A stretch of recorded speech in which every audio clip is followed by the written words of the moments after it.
Bharatiya Janata party రాష్ట్ర అధ్యక్షులు PVN Madhav గారు అటల్ మోడీ సుపరిపాలన యాత్ర పేరుతోని జిల్లా కేంద్రాల్లోని అటల్ బిహారీ వాజ్పేయి గారి విగ్రహాలు నెలకొల్పాలి, భారతీయ జనతా పార్టీ కోట్లాది మంది కార్యకర్తలుగా ఆయనకి స్ఫూర్తి ప్రదాత అనే ఒక గొప్ప ఆలోచనతో అన్ని జిల్లా కేంద్రాల్లో కూడా బస్ యాత్ర చేసి వాజ్పేయి గారి విగ్రహాలు నెలకొల్పడం మనందరికీ తెలుసు. అందులో భాగంగానే డిసెంబర్ 25 అటల్ బిహారీ వాజ్పేయి గారి జయంతిని పురస్కరించుకొని ఎక్కడైతే అమరావతి కేంద్రంగా ప్రీతమ ముఖ్యమంత్రి నారా చంద్రబాబు నాయుడు గారు దాదాపు 2 ఎకరాల 55 సెంట్లు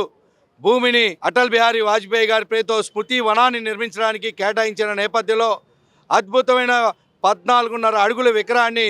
గత నెలలోని అమరావతిలోని ముఖ్యమంత్రి చంద్రబాబు నాయుడు గారు అదేవిధంగా పివిఎన్ మాధవ్ గారి చేతుల మీదుగా ఆ విగ్రహం ఏర్పాటు చేసుకోవడం, విగ్రహం ఆవిష్కరించడం మనందరికీ తెలుసు.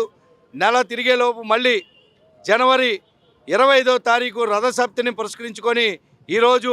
మా ప్రీతమ శాసనసభ్యులు సుజనా చౌదరి గారి నాయకత్వంలోని ఎక్కడైతే కాళేశ్వరం మార్కెట్ ఉందో ఆ కాళేశ్వరం మార్కెట్ దగ్గర వాజ్పేయి గారి విగ్రహాన్ని ఏర్పాటు చేసుకోవడం, అదేవిధంగా స్మృతి వనం పేరుట భారతరత్న అటల్జీ స్మృతి వనం పేరుట ఇక్కడ అద్భుతమైన పార్కుని అనేక మంది ఆక్రమించుకొని వివిధ రకాలుగా ఇది అస్తవ్యస్తంగా ఉన్న నేపథ్యంలో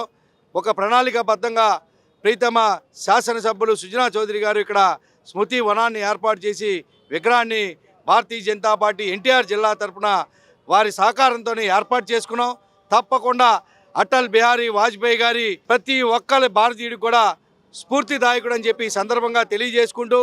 భారతరత్నగా అజాత శత్రువుగా భరతమాత ముద్దుబిడ్డగా దేశ ప్రజలందరికీ కూడా గుండెల్లో చిరస్థాయిగా నిలిచిపోయేటువంటి వ్యక్తి అటల్ బిహారీ వాజ్పేయి గారు. ఆయన దేశంలోని అనేక సంస్కరణలు తీసుకురావడం మనందరికీ తెలుసు.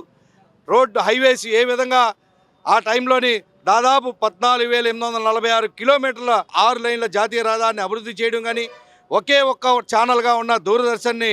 ఈ దాదాపు 100 ఛానళ్ళకు పర్మిషన్లు ఇచ్చి ఈరోజు అన్ని వర్గాల ప్రజలు, రైతుల దగ్గర నుంచి యువత దగ్గర నుంచి మహిళల వరకు అందరూ కూడా అన్ని వర్గాల ప్రజలు చూసుకునే విధంగా, జ్ఞానాన్ని సంపాదించుకునే విధంగా అనేక ఛానల్స్ ఇవ్వడం కానీ కావచ్చు. అదేవిధంగా ఉగ్రవాదాన్ని ఉక్కుపాదంతో తొక్కేసేందుకు పోటా చట్టాన్ని తీసుకురావడం కావచ్చు. అదేవిధంగా దేశ రక్షణ విషయంలోని అగ్ర రాజ్యాలు ఎటువంటి ఆక్షన్లు పెట్టినప్పటికీ వెనకడికి వేసే ప్రసక్తి లేదని చెప్పి ఆ రోజు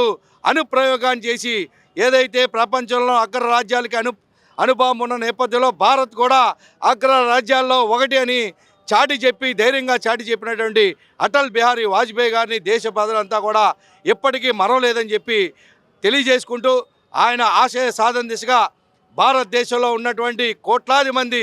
భారతీయ జనతా పార్టీ కార్యకర్తలు స్ఫూర్తి ప్రదాత వారే అని చెప్పి ఈ సందర్భంగా తెలియజేసుకుంటూ వారి ఆశయ సాధన దిశగా ప్రతి అడుగు ముందుకేస్తామని చెప్పి కూడా ఈ సందర్భంగా తెలియజేసుకుంటూ భారత్ మాతాకి అటల్ బిహారీ వాజ్పేయి జీ